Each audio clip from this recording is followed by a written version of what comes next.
So Louisville is in the ACC now. We got Pitino, Boeheim, Krzyzewski, and Roy Williams. Can one league really hold all four of those guys?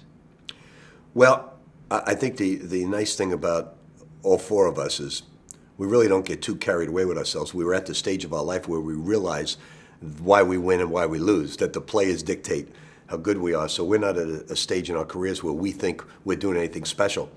And all three of those guys are not only great coaches in their own right, but they really understand their programs. I mean, Roy is tied to Carolina, and Mike is tied to Duke, and Jim is tied to Syracuse more than anybody. I'm probably a little bit of a rogue in that group in as much as I've moved more than those people, but now I've been here going on 13, 14 years.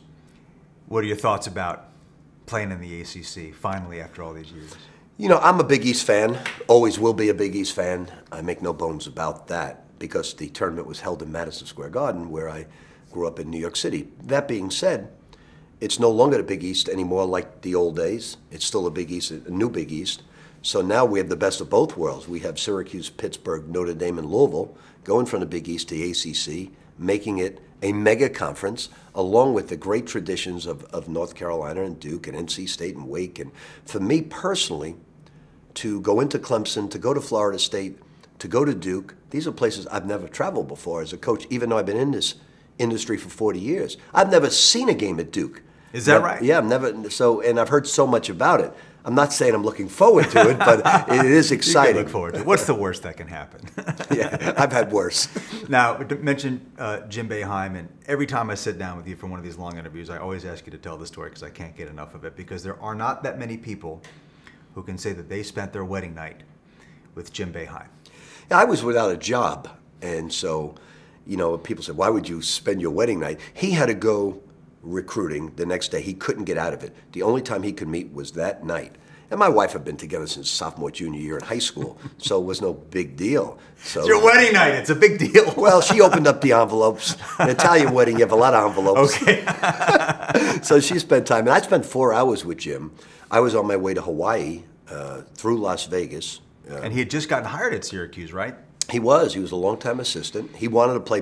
First couple of years, we played a lot of man-to-man defense, and he saw me work at the five-star basketball camp. We became friendly, and we spent 4 hours and went back upstairs, and we didn't know where we were going to be. We were either going to be Talk's assistant in Las Vegas, the head coach of Wagner College, assistant coach of Fordham, or now assistant coach of Syracuse. So we didn't know how our life would turn, and the next day, the honeymoon was canceled, the wedding night was ruined, and I went on to Cincinnati to recruit a young man by the name of Louis Orr, who we got. He went recruiting. My wife went to live in his house with 2 bachelors.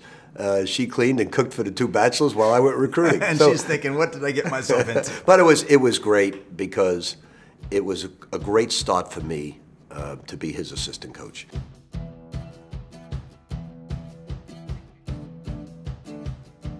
We became very close friends throughout the years, and it was a great start. You know what I always wondered about this story, Rick, is, of course, this is, you know, long before the age of cell phones and text messaging and all that. And I think I read where he called you from the hotel lobby.